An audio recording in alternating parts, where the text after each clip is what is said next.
आज हम शुरू करने वाले हैं एक बहुत ही fascinating chapter haloalkanes and haloarenes. लेकिन शुरू करने से पहले एक सवाल। कभी सोचा है कि टाइफॉइड की दवा, गोइटर को रोकने वाला हार्मोन और सर्जरी में यूज होने वाले एनेस्थेटिक्स, इन सब में आखिर क्या कॉमन हो सकता है?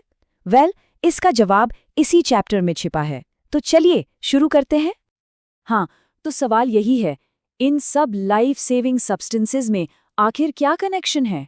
टाइफॉइड की मेडिसिन, गॉइटर के लिए इम्पोर्टेंट हार्मोन और सर्जरी में यूज होने वाले एनेस्थेटिक्स, इनमें क्या चीज कॉमन है?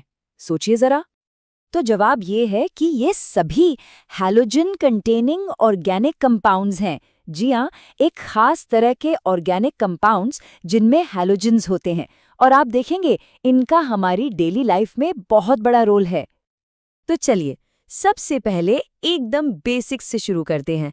हैलो एल्केन्स क्या होते हैं? देखिए, इमेजिन कीजिए एक एलिफैटिक हाइड्रोकार्बन, मतलब कार्बन और हाइड्रोजन एटम्स की एक सीधी सादी चेन। अब अगर हम इसमें से एक हाइड्रोजन एटम को हटा दें और उसकी जगह एक हैलोजन एटम लगा दें, तो बस बन गया हमारा हैलो एल्केन। और यहाँ सबसे ज़रूरी बात जो याद रखनी है वो ये है कि हैलोजन हमेशा एक sp3 हाइब्रिडाइज्ड कार्बन एटम से जुड़ा होता है। ठीक इसी तरह अब बात करते हैं हैलोअरीन्स की। कॉन्सेप्ट बिल्कुल सेम है, लेकिन इस बार हम बात कर रहे हैं एरोमेटिक हाइड्रोकार्बन्स की, मतलब वो कंपाउंड्स जिनमें एक रिंग स्ट्रक्चर होता है, जैसे बेंजीन रिंग। और यहाँ हैलोजन एटम सीधा रिंग के sp2 हाइब्रिडाइज्ड कार्बन एटम से जुड़ता है। तो अब जब हमें ये पता चल गया है कि हेलो एल्केन्स और हेलोअरीन्स क्या होते हैं, तो आप देखते हैं कि इनकी जो इतनी बड़ी फैमिली है उसे हम क्लासिफाई कैसे करते हैं। आप इसे एक तरह से इन केमिकल्स का फैमिली ट्री बनाना समझ सकते हैं। चलिए देखते हैं। क्लासिफिकेशन का जो मेन बेसिस है, जो फंडामेंटल तरीका है, वो है CX बॉन्ड को देखना। मतलब हम ये देखते हैं कि हमारा हैलोजन एटम जिस कार्बन से जुड़ा है उस कार्बन की हाइब्रिडाइजेशन क्या है। और यहाँ हमारे पास दो मेन पॉसिबिलिटीज हैं, या तो वो sp3 हाइब्रिडाइज्ड होगा या फिर sp2। तो पहले बात करते हैं उन कंपाउंड्स की जिनमें sp3CX बॉन्ड होता है। इस कैटेगरी में हमारे पास तीन मेन टाइप्स आते हैं। एक तो हैं एल्काइल हैलाइड्स, यानी हमारे हेलो एल्केन्स, दूसरे हैं एलाइलिक हैलाइड्स और तीसरे हैं बेंजिलिक हैलाइड्स। और अब आते हैं sp2CX बॉन्ड वाले कंपाउंड्स पर। इसमें हमारे पास दो मेन टाइप्स हैं, एक है विनिलिक हैलाइड्स और दूसरे हैं अराइल हैलाइड्स, जिन्हें हम हैलोअरीन्स भी कहते हैं और जिनके बारे में हमने अभी थोड़ी देर पहले ही बात की थी। ओके, तो क्लासिफिकेशन अब क्लियर है। अब आगे बढ़ते हैं और इस चैप्टर की लैंग्वेज सीखते हैं, यानी नॉमेनक्लेचर। आखिर इन कंपाउंड्स को सही सही नाम कैसे दिया जाता है, चलिए समझते हैं। देखिए, नाम रखने के बेसिकली दो सिस्टम्स होते हैं। एक होता है कॉमन नेम सिस्टम, जिसमें हम पहले एल्काइल ग्रुप का नाम लेते हैं और फिर आखिर में हैलाइड लगा देते हैं, जैसे सेक ब्यूटिल क्लोराइड। और दूसरा जो ज्यादा सिस्टमैटिक है वो है IUPAC नेम सिस्टम। इसमें हम हैलोजन को एक सब्स्टिट्यूएंट मानकर हाइड्रोकार्बन का नाम लिखते हैं, जैसे 2-क्लोरोब्यूटे। चलिए इसको प्रैक्टिस करने के लिए C5H11Br का एग्जाम्पल लेते हैं। इसके 8 स्ट्रक्चरल आइसोमर्स होते हैं। यहाँ आप कुछ देख सकते हैं, जैसे 1 ब्रोमोपेंटेन, 2 ब्रोमोपेंटेन। आप नोटिस कीजिए कि कैसे IUPAC नेम हर एक स्ट्रक्चर को एकदम प्रिसाइजली डिस्क्राइब करता है। सिर्फ स्ट्रक्चर ही नहीं, बल्कि ये भी बताता है कि वो प्राइमरी है, सेकेंडरी है या टर्शरी। वैसे अगर आपको ये एक्सप्लेनर समझ आ रहा है और हेल्पफुल लग रहा है, तो एक छोटा सा काम जरूर करें। हमारे YouTube चैनल कॉमेट क्लासेस को लाइक और शेयर करें, और हाँ, सब्सक्राइब करना मत भूलिएगा। आपके सपोर्ट से हमें बहुत मोटिवेशन मिलता है।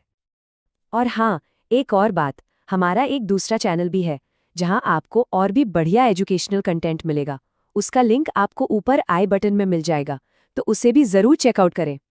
चलिए अब आते हैं इस चैप्टर के एक बहुत ही क्रूशियल पार्ट पर, जो आपके एग्जाम्स के लिए भी बहुत इंपॉर्टेंट है, preparation of haloalkanes and हैलोअरीन्स।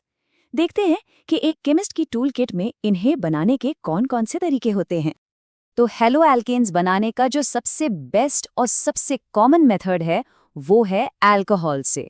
जी हाँ, ROH यानी अल्कोहल्स सबसे आसानी से अवेलेबल स्टार्टिंग मटेरियल होते हैं एल्काइल हैलाइड्स बनाने के लिए। अब कुछ बहुत इंपॉर्टेंट नेम्ड रिएक्शंस की बात करते हैं जिन्हें हैलोजन एक्सचेंज रिएक्शंस कहते हैं। इनमें से पहली है फिंगलस्टीन रिएक्शन। ये RI यानी आयोडो एल्केन्स बनाने के लिए यूज होती है। और दूसरी है स्वाट्स रिएक्शन जो RF यानी फ्लोरो एल्केन्स बनाने का बेस्ट मेथड है। अब हेलो एल्केन्स की बात हो गई तो हेलोअरीन्स कैसे बनाते हैं? इसके लिए एक बहुत ही फेमस और इम्पॉर्टेंट नेम्ड रिएक्शन है, सैंडमेयर्स रिएक्शन। तो सैंडमेयर्स रिएक्शन में होता क्या है? इसमें हम एक प्राइमरी एरोमेटिक अमीन लेते हैं, उसे पहले डाइज़ोनियम सॉल्ट में कन्वर्ट करते हैं और फिर इस डाइज़ोनियम सॉल्ट को क्यूप्रस क्लोराइड या क्यूप्रस ब्रोमाइड के साथ ट्रीट करके हम बड़े आसानी से डाइज़ोनियम ग्रुप को हटाकर उसकी जगह क्लोरीन या ब्रोमीन लगा देते हैं और बस हमें हमारा एरिल हैलाइड मिल जाता है। ऑलराइट, तो प्रेपरेशन मेथड्स हमने देख लिए। अब ये जानते हैं कि इन कंपाउंड्स की प्रॉपर्टीज क्या होती हैं। और देखिए, इनकी पूरी केमिस्ट्री का जो राज है वो CX बॉन्ड यानी कार्बन हैलोजन बॉन्ड के नेचर में ही छिपा है। जरा इस टेबल को ध्यान से देखिए। इसमें CX बॉन्ड की प्रॉपर्टीज दिखाई गई हैं। आप एक क्लियर ट्रेंड देख सकते हैं। जैसे जैसे हम ग्रुप में नीचे जाते हैं, फ्लोरीन से क्लोरीन, ब्रोमीन और आयोडीन तक CX बॉन्ड की लेंथ बढ़ती जा रही है और बॉन्ड एंथैल्पी यानी बॉन्ड की स्ट्रेंथ कम होती जा रही है। CH3F बॉन्ड सबसे स्ट्रॉन्ग है और CH3I बॉन्ड सबसे वीक। ये इनकी रिएक्टिविटी के लिए बहुत इंपॉर्टेंट है। अब बात करते हैं बॉइलिंग पॉइंट्स की। क्योंकि हैलो एल्केन्स में हैलोजन एटम होता है तो इनका मॉलिक्यूलर मास कॉरेस्पॉन्डिंग हाइड्रोकार्बन से ज्यादा होता है। साथ ही CX बॉन्ड पोलर भी होता है। इसी वजह से हैलो एल्केन्स के boiling points same molecular mass वाले हाइड्रोकार्बन्स के मुकाबले काफी ज्यादा होते हैं। और अगर हम अलग अलग एल्काइल हैलाइड्स को कंपेयर करें सेम एल्काइल ग्रुप के साथ, तो ट्रेंड बिल्कुल सीधा है। जैसे जैसे हैलोजन का साइज और मास बढ़ता है, बॉइलिंग पॉइंट भी बढ़ता है। मतलब RI का बॉइलिंग पॉइंट सबसे ज्यादा होगा, फिर RBr, फिर RCl और सबसे कम RF का। एक और बहुत इंटरेस्टिंग पॉइंट है आइसोमर्स के बॉइलिंग पॉइंट्स के बारे में। ये रूल याद रखिएगा, ब्रांचिंग बढ़ने से बॉइलिंग पॉइंट कम हो जाता है। ऐसा क्यों? क्योंकि ब्रांचिंग से मॉलिक्यूल ज्यादा कॉम्पैक्ट, ज्यादा स्फेरिकल हो जाता है, सरफेस एरिया कम हो जाता है, इंटरमॉलिक्यूलर फोर्सेस वीक हो जाते हैं और इसलिए बॉइलिंग पॉइंट भी घट जाता है। तो चलिए, अब तक हमने जो भी सीखा है उसे अप्लाई करने की बारी आपकी है। आपके लिए एक सवाल है, ब्रोमोब्यूटेन यानी C4H9Br के आइसोमर्स में से किस आइसोमर का बॉइलिंग पॉइंट सबसे कम होगा? सोचिए और अपना जवाब नीचे कमेंट सेक्शन में जरूर बताइएगा। आज हम हैलो एल्केन्स एंड हैलोरीन्स का एक बहुत ही इंपॉर्टेंट टॉपिक कवर करने वाले हैं, जो आपके बोर्ड एग्जाम्स और कॉम्पिटिटिव एग्जाम्स दोनों के लिए सुपर इंपॉर्टेंट है। तो चलिए आज के लेक्चर का रोड मैप देख लेते हैं। हम step by step concepts build करेंगे ताकि सब कुछ क्रिस्टल क्लियर हो जाए। ठीक है, तो चलिए शुरू करते हैं। तो मैं रिएक्शंस में जंप करने से पहले चलिए जल्दी से कुछ की फिजिकल प्रॉपर्टीज को रिवाइज कर लेते हैं। एक क्विक रिकैप। तो याद रखने वाली बात यह है कि हैलो एल्केन्स पानी में ऑलमोस्ट इनसॉल्युबल होते हैं, बहुत कम घुलते हैं। ऐसा इसलिए क्योंकि उन्हें पानी के हाइड्रोजन बॉन्ड्स को तोड़ने के लिए काफ़ी एनर्जी चाहिए। लेकिन हाँ, ऑर्गेनिक सॉल्वेंट्स में ये आसानी से खुल जाते हैं, लाइक डिसॉल्व्स लाइक वाला रूल, राइट? और इनकी डेंसिटी जनरली पानी से ज़्यादा होती है। चलिए अब आते हैं इस चैप्टर के हार्ट पर, न्यूक्लियोफिलिक सब्स्टिट्यूशन रिएक्शंस। अब ये क्या है? इसमें बेसिकली एक इलेक्ट्रॉन रिच स्पीशीज, जिसे हम न्यूक्लियोफाइल कहते हैं, मतलब जिसके पास देने के लिए एक्स्ट्रा इलेक्ट्रॉन्स हैं, वो अटैक करता है और हैलोजन को उसकी जगह से हटा देता है। तो क्रक्स क्या है? A simple rule. एक स्ट्रॉन्गर न्यूक्लियोफाइल आता है और जो वीकर हैलाइड आयन है, जिसे हम लीविंग ग्रुप भी कहते हैं, वो मॉलिक्यूल को छोड़कर चला जाता है। अब यहाँ एक बहुत ही इंटरेस्टिंग कॉन्सेप्ट आता है, एम्बिडेंट न्यूक्लियोफाइल्स। ये ऐसे न्यूक्लियोफाइल्स होते हैं जिनके पास दो अटैकिंग साइट्स होती हैं, मतलब वो दो अलग अलग जगहों से अटैक कर सकते हैं और इससे केमिस्ट्री में कुछ बहुत ही अनएक्सपेक्टेड रिजल्ट्स देखने को मिलते हैं। और इसी कॉन्सेप्ट पर बेस्ड एक one of the most common question जो एग्जाम्स में आता है कि भाई KCN और AgCN सेम हैलो एल्केन के साथ रिएक्ट करने पर अलग अलग प्रोडक्ट्स क्यों देते हैं? तो इसका जवाब इनकी बॉन्डिंग नेचर में है। आप स्लाइड पर देख सकते हैं KCN जो है वो प्रिडोमिनेंटली आयोनिक है, तो CN- आयन फ्री होता है अटैक करने के लिए, और CC बॉन्ड ज्यादा स्टेबल होता है तो कार्बन साइड से अटैक होता है। वहीं दूसरी तरफ AgCN मेनली कोवेलेंट है, तो वहां नाइट्रोजन एटम फ्री होता है अपना इलेक्ट्रॉन पेयर डोनेट करने के लिए, इसीलिए अटैक नाइट्रोजन की साइड से होता है। चलिए अब हम अपने पहले मैकेनिज्म की तरफ बढ़ते हैं, SN2 मैकेनिज्म। देखते हैं कि ये रिएक्शन एक्चुअली में होती कैसे है। तो SN2 में ये जो 2 है, इसका मतलब है बाय मॉलिक्यूलर। सिंपल शब्दों में इसका मतलब है कि रिएक्शन का जो रेट है वो दो चीजों के कॉन्सेंट्रेशन पर डिपेंड करता है। एक तो हमारा हैलोएल्केन मतलब सबस्ट्रेट, और दूसरा जो अटैक कर रहा है यानी न्यूक्लियोफाइल। और ये इमेज देखिए, ये इस सिंगल स्टेप प्रोसेस को ब्रिलियंटली इलस्ट्रेट करती है। नोटिस कीजिए कि कैसे न्यूक्लियोफाइल लीविंग ग्रुप मतलब हैलोजन के एग्जैक्टली ऑपोजिट साइड से पीछे से अटैक कर रहा है। और इसी बैक साइड अटैक की वजह से एक बहुत ही फैसिनेटिंग रिजल्ट सामने आता है, जिसे हम कहते हैं इन्वर्जन ऑफ कॉन्फ़िगरेशन। एग्जाम्स के लिए ये अम्ब्रेला वाली एनालॉजी हमेशा याद रखिएगा। जैसे तेज हवा में छाता अंदर से बाहर की तरफ पलट जाता है, बिल्कुल वैसे ही मॉलिक्यूल की कॉन्फ़िगरेशन भी पलट जाती है। ठीक है, तो ये था SN2। अब चलिए इसे कॉन्ट्रास्ट करते हैं दूसरे मेजर पाथवे से, जो है SN1 मैकेनिज्म। SN2 से बिल्कुल अलग SN1 रिएक्शन 2 स्टेप्स में होती है। स्टेप 1 जो स्लो स्टेप है और रेट डिटर्मिनिंग स्टेप भी। इसमें CX बॉन्ड टूटता है और एक कार्बोकटायन इंटरमीडिएट बनता है। ये बहुत क्रूशियल पॉइंट है। फिर स्टेप 2 में जो फास्ट होता है, न्यूक्लियोफाइल इस कार्बोकटायन पर अटैक करता है। और SN1 में ये जो 1 है, इसका मतलब है यूनिमॉलिक्यूलर। ऐसा क्यों? क्योंकि जो स्लो स्टेप है, जो रेट डिसाइड करता है, उसमें सिर्फ और सिर्फ हैलोएल्केन इन्वॉल्व होता है। न्यूक्लियोफाइल तो बाद में आता है, इसलिए रिएक्शन का रेट न्यूक्लियोफाइल की कॉन्सेंट्रेशन पर डिपेंड नहीं करता। एग्जाम्स में अच्छा स्कोर करने के लिए SN1 और SN2 की रिएक्टिविटी का डिफरेंस समझना एब्सोल्युटली क्रिटिकल है। और हाँ, जिन्हें और ज्यादा प्रैक्टिस प्रॉब्लम सॉल्व करनी है, वो ऊपर आई बटन पर क्लिक करके हमारे दूसरे चैनल को भी चेकआउट कर सकते हैं। SN2 के केस में सबसे बड़ा विलन है स्टेरिक हिंड्रेंस, मतलब भीड़ भाड़। अगर कार्बन एटम पर बड़े बड़े बल्की ग्रुप्स लगे हों तो न्यूक्लियोफाइल के लिए अटैक करना बहुत मुश्किल हो जाता है। इसीलिए टर्शरी हैलाइड्स के लिए SN2 रिएक्शन सबसे स्लो होती है या होती ही नहीं। तो इससे हमें एक बिल्कुल क्लियर रिएक्टिविटी ऑर्डर मिलता है।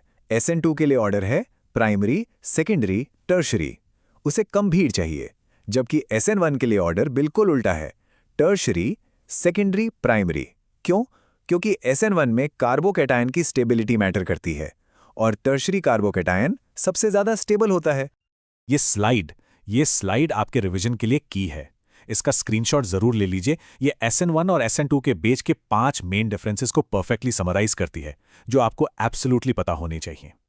इन रिएक्शंस की स्टीरियोकेमिस्ट्री, ये केमिस्ट्री का एक 3D वर्ल्ड खोल देती है। ये हमें बताती है कि मॉलिक्यूल्स स्पेस में कैसे अरेंज होते हैं, और ये अरेंजमेंट उनकी प्रॉपर्टीज को पूरी तरह से बदल सकता है। यहां पर जो की कॉन्सेप्ट है वो है कायरलिटी। ये शब्द ग्रीक वर्ड खैर से आया है, जिसका मतलब होता है हैंड, बिल्कुल हमारे लेफ्ट और राइट हैंड की तरह। ये एक दूसरे की मिरर इमेजेस हैं, पर आप इन्हें एक दूसरे पर परफेक्टली सुपर इम्पोज नहीं कर सकते। ये इमेज इस कॉन्सेप्ट को बहुत अच्छे से क्लियर करती है। देखिए, हाथ कायरल है, नॉन सुपर इम्पोजेबल, लेकिन एक वेस वो एकायरल है, वो अपनी मिरर इमेज पर परफेक्टली फिट हो जाएगा। मॉलिक्यूल्स के साथ भी बिल्कुल ऐसा ही होता है। अब ये 3 टर्म्स हैं जो आपको बार बार मिलेंगे। पहला, एनांटियोमर्स, ये वो स्टीरियो आइसोमर्स हैं जो एक दूसरे के non super imposable mirror images हैं। दूसरा, ऑप्टिकली एक्टिव कंपाउंड, ये वो कायरल कंपाउंड है जो प्लेन पोलराइज्ड लाइट के प्लेन को रोटेट कर देता है। और तीसरा, रेसिमिक मिक्सचर, ये 2 एनांटियोमर्स का 50-50 मिक्सचर होता है, जिससे नेट ऑप्टिकल रोटेशन 0 हो जाता है। तो चलिए अब एक क्वेश्चन आपके लिए, आपकी अंडरस्टैंडिंग टेस्ट करने के लिए। 4 आइसोमेरिक ब्रोमोब्यूटेन्स में से कौन सा ऑप्टिकली एक्टिव होगा? अपना आंसर और रीजन नीचे कमेंट सेक्शन में जरूर बताइएगा। हम आपके रिस्पॉन्सेस चेक करेंगे। अगर आपको ये एक्सप्लेनेशन हेल्पफुल लगा तो प्लीज इस वीडियो को लाइक करें, अपने दोस्तों के साथ शेयर करें, और हाँ, कॉमेट क्लासेस को सब्सक्राइब करना न भूलें, ताकि आप ऐसे ही कॉन्सेप्ट क्लियरिंग लेसन्स मिस ना करें। देखिए, ऑर्गेनिक केमिस्ट्री का दिल उसकी रिएक्शंस होती हैं, और आज हमारा पूरा फोकस इन्हीं कंपाउंड्स की सबसे इंपॉर्टेंट केमिकल रिएक्शंस पर रहने वाला है। तो आज के हमारी इस कहानी के मेन कैरेक्टर्स कौन हैं? वो हैं हैलोअल्केन्स। अब ये होते क्या हैं? बिल्कुल सिंपल शब्दों में समझें तो ये अल्केन्स के ही डेरिवेटिव्स हैं। बस होता क्या है कि अल्केन में से एक या एक से ज्यादा हाइड्रोजन एटम्स को उनकी जगह से हटाकर वहां पर हैलोजन एटम्स लगा दिए जाते हैं। सिंपल। लेकिन देखिए, किसी भी मॉलिक्यूल के केमिकल रिएक्शंस को समझें उससे पहले ये जानना जरूरी है कि वो फिजिकली यानी बाहरी तौर पर बिहेव कैसा करता है, उसका नेचर कैसा है। तो चलिए सबसे पहले हम हैलोअल्केन्स की फिजिकल प्रॉपर्टीज पर ही एक नजर डाल लेते हैं। तो सबसे पहले सॉल्युबिलिटी यानी घुलनशीलता। एक चीज साफ है, ये पानी में बहुत ही कम घुलते हैं, वेरी स्लाइटली सॉल्युबल। अब सवाल है क्यों? इसके पीछे एक सिंपल सा रीजन है। सोचिए, हैलोअल्केन्स को पानी में डिसॉल्व होने के लिए पानी के मॉलिक्यूल्स के बीच जो पहले से स्ट्रॉन्ग हाइड्रोजन बॉन्ड्स हैं उन्हें तोड़ना पड़ेगा, और इसके लिए क्या चाहिए? एनर्जी। अब जो नए बॉन्ड्स हैलोअल्केन और पानी के बीच बनेंगे वो इतने स्ट्रॉन्ग नहीं होते कि उस एनर्जी की भरपाई कर सकें, इसीलिए ये पानी में नहीं घुलते। लेकिन हाँ, ऑर्गेनिक सॉल्वेंट्स में आसानी से डिसॉल्व हो जाते हैं। अब जरा इस टेबल पर नजर डालिए, यहां से एक बहुत ही क्लियर ट्रेंड निकल कर आता है। देखिए, ब्रोमो, आयोडो और जो पॉलीक्लोरो डेरिवेटिव्स हैं वो पानी से हेवियर होते हैं, भारी होते हैं। और एक चीज और नोटिस कीजिए, जैसे जैसे हम ग्रुप में नीचे जाते हैं यानी हैलोजन एटम का साइज और एटॉमिक मास बढ़ता है, क्लोरीन से ब्रोमीन, ब्रोमीन से आयोडीन, वैसे वैसे कंपाउंड की डेंसिटी भी बढ़ती जा रही है। ये एक इंपॉर्टेंट ट्रेंड है, इसको याद रखिएगा। चलिए, फिजिकल प्रॉपर्टीज हो गई। अब आते हैं हमारे मेन टॉपिक पर, हैलोअल्केन्स। ये मुख्य रूप से 3 तरह की रिएक्शंस दिखाते हैं। पहली, न्यूक्लियोफिलिक सब्स्टिट्यूशन, दूसरी एलिमिनेशन रिएक्शंस, और तीसरी रिएक्शंस विथ मेटल्स। तो ये समझ लीजिए हमारा आज का रोड मैप है। हम एक एक करके इन सभी को डिटेल में समझेंगे। Okay, so let's dive right in. सबसे पहली और आई मस्ट से सबसे इंपॉर्टेंट कैटेगरी है न्यूक्लियोफिलिक सब्स्टिट्यूशन, और इसके अंदर भी हम शुरुआत करेंगे SN2 मैकेनिज्म से। एक बात बता दो, ये टॉपिक बोर्ड एग्जाम्स के लिए बेहद बेहद जरूरी है। SN2 रिएक्शन की सबसे बड़ी खासियत क्या है? ये कि ये एक सिंगल कोऑर्डिनेटेड स्टेप में होती है। इसका मतलब क्या हुआ? मतलब ये कि जो आने वाला न्यूक्लियोफाइल है वो सबस्ट्रेट पर बैक साइड से अटैक करता है, और आगे क्या होता है? जिस पल नया बॉन्ड बनना शुरू होता है, ठीक उसी पल, उसी मोमेंट पुराना बॉन्ड टूटना शुरू हो जाता है। सब कुछ एक साथ एक ही स्टेप में। और इसी बैक साइड अटैक की वजह से एक बहुत ही कमाल का, एक बहुत ही इंटरेस्टिंग स्टीरियोकेमिकल रिजल्ट सामने आता है, जिसे हम कहते हैं इन्वर्जन ऑफ कॉन्फ़िगरेशन। सिंपल सा मतलब है इसका, रिएक्शन के बाद मॉलिक्यूल की जो 3D अरेंजमेंट है ना, वो बिल्कुल पलट जाती है, टोटली फ्लिप हो जाती है। अब इस इन्वर्जन को याद कैसे रखें? इसके लिए एक बहुत ही बढ़िया एनालॉजी है। आप इमेजिन कीजिए, तेज हवा चल रही है और आपका छाता अचानक से अंदर की तरफ पलट जाता है। हुआ है ना सबके साथ? बस बिल्कुल वैसे ही SN2 रिएक्शन में मॉलिक्यूल का कॉन्फ़िगरेशन भी पलट जाता है ना? बिल्कुल आसान। तो अब सवाल ये उठता है कि SN2 रिएक्शन सबसे तेजी से कौन देगा, प्राइमरी, सेकेंडरी या टर्शरी? यहां जो सबसे क्रूशियल फैक्टर है वो है स्टेरिक हिंड्रेंस, आसान भाषा में कहें तो भीड़ भाड़। देखिए, प्राइमरी हैलाइड्स सबसे ज्यादा रिएक्टिव हैं। क्यों? क्योंकि वहां न्यूक्लियोफाइल के अटैक के लिए पूरी खुली जगह है, जबकि टर्शरी हैलाइड्स में बड़े बड़े बल्की ग्रुप्स न्यूक्लियोफाइल का रास्ता ही ब्लॉक कर देते हैं, इसलिए वो सबसे कम रिएक्टिव हैं। तो ऑर्डर क्या हुआ? Simple, primary, then secondary and सबसे लास्ट में टर्शरी। ठीक है, तो SN2 मैकेनिज्म टू मास्टर करने के लिए प्रैक्टिस तो बहुत जरूरी है, और अगर आप इन कॉन्सेप्ट्स पर बेस्ड क्वेश्चंस और न्यूमेरिकल प्रॉब्लम सॉल्व करना चाहते हैं तो उसके लिए हमारा एक अलग से चैनल है। ऊपर आपको आई बटन में उसका लिंक मिल जाएगा, जरूर चेक कीजिए। चलिए अब आगे बढ़ते हैं हमारे अगले मैकेनिज्म यानी SN1 की तरफ। ऑलराइट, तो अब बात करते हैं दूसरे टाइप के न्यूक्लियोफिलिक सब्स्टिट्यूशन की, जो है SN1 मैकेनिज्म। जैसा कि इसके नाम से ही थोड़ा आइडिया लग रहा है, ये SN2 से काफी अलग रास्ता लेता है। SN1 रिएक्शन SN2 की तरह एक स्टेप में नहीं, ये 2 स्टेप्स में होती है। पहले स्टेप में, जो कि एक स्लो स्टेप है, कार्बन हैलोजन बॉन्ड टूट जाता है और एक प्लेनर यानी बिल्कुल फ्लैट कार्बोकैटायन इंटरमीडिएट बनता है। याद रखिए, यही स्लो स्टेप रिएक्शन का रेट डिटरमाइनिंग स्टेप होता है। इसके बाद दूसरा स्टेप बहुत फास्ट होता है, जिसमें न्यूक्लियोफाइल इस फ्लैट कार्बोकैटायन पर अटैक कर देता है। और यहां आता है सबसे बड़ा ट्विस्ट। SN1 की जो रिएक्टिविटी का ऑर्डर है वो SN2 से बिल्कुल उल्टा है। आई रिपीट, बिल्कुल ऑपोजिट। यहां टर्शरी हैलाइड्स सबसे ज्यादा रिएक्टिव होते हैं। पर ऐसा क्यों? चलिए इस पजल को सॉल्व करते हैं। देखिए, इसका जवाब छुपा है कार्बोकैटायन की स्टेबिलिटी में। रिएक्शन की स्पीड इस बात पर डिपेंड करती है कि इंटरमीडिएट कितना स्टेबल है, और हम सब जानते हैं कि 3 डिग्री कार्बोकैटायन सबसे ज्यादा स्टेबल होता है। That's the reason. अब बात करते हैं इसके स्टीरियोकेमिकल आउटकम की। तो SN1 में होता है रेसिमाइजेशन। ऐसा क्यों? याद कीजिए, हमारा कार्बोकैटायन इंटरमीडिएट कैसा था? बिल्कुल फ्लैट, प्लेना। तो अब जो न्यूक्लियोफाइल है उसके पास 50% चांस है कि वो ऊपर से अटैक करे और 50% चांस है कि वो नीचे से अटैक करे। इससे क्या होता है? हमें प्रोडक्ट्स का एक 50-50 मिक्सचर मिलता है, और इसी मिक्सचर को हम कहते हैं रेसिमिक मिक्सचर। तो चलिए एक क्विक कंपैरिजन हो जाए SN1 और SN2 के बीच। Rate of reaction, number of steps, stereochemistry और रिएक्टिविटी ऑर्डर, ये चारों पॉइंट्स कॉम्पिटिटिव एग्जाम्स के लिए सुपर इंपॉर्टेंट है। इस टेबल को बहुत ध्यान से देखिए, और मैं तो कहूंगी इसका एक स्क्रीनशॉट लेकर जरूर रख लीजिए। तो न्यूक्लियोफिलिक सब्स्टिट्यूशन को हमने डिटेल में देख लिया। अब हम आगे बढ़ते हैं हैलो एल्केन्स के दूसरे इंपॉर्टेंट बिहेवियर्स की तरफ। यह है एलिमिनेशन रिएक्शंस और reactions with metals. Okay, so elimination reaction. देखिए, जब हम किसी ऐसे हैलो एल्केन को जिसमें बीटा हाइड्रोजन एटम हो, एक अल्कोहलिक बेस जैसे कि अल्कोहलिक KOH के साथ हीट करते हैं, तो क्या होता है? अल्फा कार्बन से हैलोजन निकलता है और उसके बगल वाले यानी बीटा कार्बन से हाइड्रोजन निकल जाता है। इसी को हम कहते हैं बीटा एलिमिनेशन, और एज अ प्रोडक्ट हमें मिलता है एक एल्कीन। लेकिन सोचिए, अगर एक से ज्यादा तरह के एल्कीन बनने की पॉसिबिलिटी हो तो मेजर प्रोडक्ट कौन सा होगा? इसका जवाब हमें देता है ज़ेडसेव्स रूल। और ये रूल क्या कहता है? ये कहता है कि वो एल्केन हमेशा मेजर प्रोडक्ट होगा जो ज्यादा सब्स्टिट्यूटेड है, क्योंकि जो ज्यादा सब्स्टिट्यूटेड होता है वो ज्यादा स्टेबल होता है। सिंपल। अब आते हैं रिएक्शंस विद मेटल्स पर, जो कि बहुत इंपॉर्टेंट है।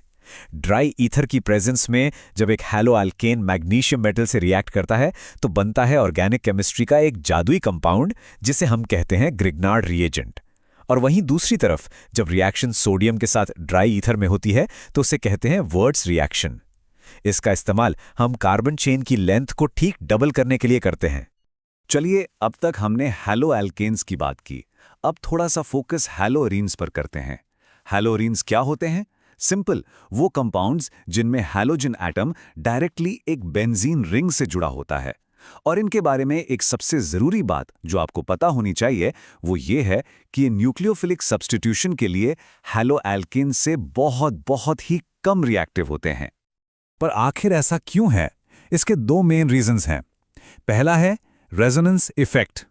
रेजोनेंस की वजह से कार्बन हैलोजन बॉन्ड में पार्शियल डबल बॉन्ड कैरेक्टर आ जाता है, और डबल बॉन्ड को तोड़ना ऑब्वियसली मुश्किल होता है। और दूसरा रीजन है हाइब्रिडाइजेशन। रिंग का कार्बन sp2 हाइब्रिडाइज्ड होता है, जो ज्यादा इलेक्ट्रोनेगेटिव है। इस वजह से बॉन्ड छोटा और भी ज्यादा मजबूत हो जाता है। तो आज का टॉपिक खत्म करने से पहले आप सबके लिए एक चैलेंज। ध्यान से सुनिएगा। हैलो एल्केन्स जब KCN के साथ रिएक्ट करते हैं तो एल्काइल साइनाइड्स बनाते हैं, लेकिन जब AgCN के साथ रिएक्ट करते हैं तो आइसोसाइनाइड्स बनाते हैं। ऐसा क्यों होता है? इस पर सोचिए और अपना जवाब नीचे कमेंट्स में जरूर लिखिए। इसका कनेक्शन एम्बिडेंट न्यूक्लियोफाइल से है। तो ये थी हमारी आज की क्लास हैलो एल्केन्स और हैलोअरीन्स की केमिकल रिएक्शंस पर। उम्मीद है कि आपको सारे कॉन्सेप्ट्स बहुत अच्छे से क्लियर हो गए होंगे।